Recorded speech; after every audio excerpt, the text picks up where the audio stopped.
Abby and Libby's families say in the 3 years since the murders, time in some ways is the only thing that has moved forward. For them, it's been a cruel and emotional journey, as you can imagine. News 8's Timmy Johnson spent time with both families.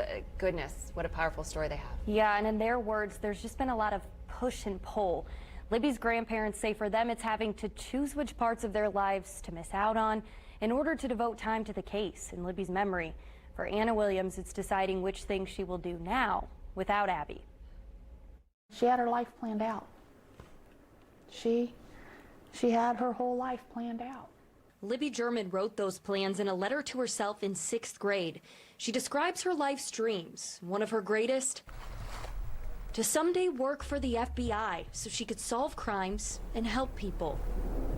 For her grandparents, Mike and Becky Patty, the letter is bittersweet. How ironic is it that the last thing she ever did was to help solve her own crime?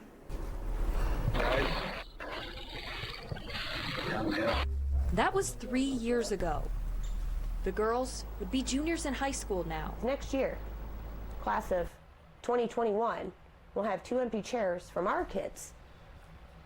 And am I supposed to go? In a time she thought she would be planning prom and college with her daughter, Anna Williams is living a never-ending nightmare. There are days that I spend thinking about that as opposed to what we don't have anymore. It's what I'm not going to have.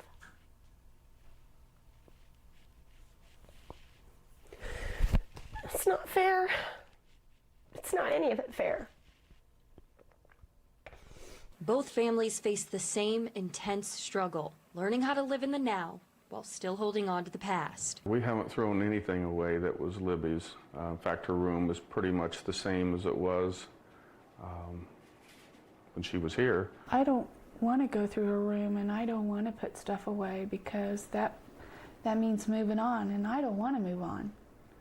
I want to stay here with her. That's not going to change. Till the day I die, that's not going to change. I hadn't even bothered to take the little bits of paper and trash out of her garbage can, and it's all just sitting there. And 3 years later, with only small developments in the case, both families still have hope it will eventually be over. We can't not think that. If I ever get up any day and think, then it's over. It's all, what reason do we have to go on? Finding Abby and Libby's killer has become their life's purpose. Our reason for living and pushing on each day is to catch this guy. So yep, we're going to catch him. Even after we catch this guy and after we get an arrest and a conviction, that's only a chapter.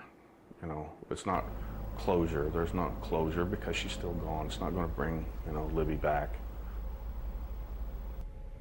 These are such difficult conversations and something that you've been through many times in your reporting. You've really established relationships with these families. You've talked to them every year that we mark this anniversary. I have, and something that never gets easier for me to hear is like their rooms. They're still the exact same as they were before they died, and I think something that's really important for all of us to remember, for many of you at home too, this is just a story. It's something we talk about every time something new comes out in the case or around the anniversary, but for them, this is their life. This is life, yeah. Demi Johnson, thank you.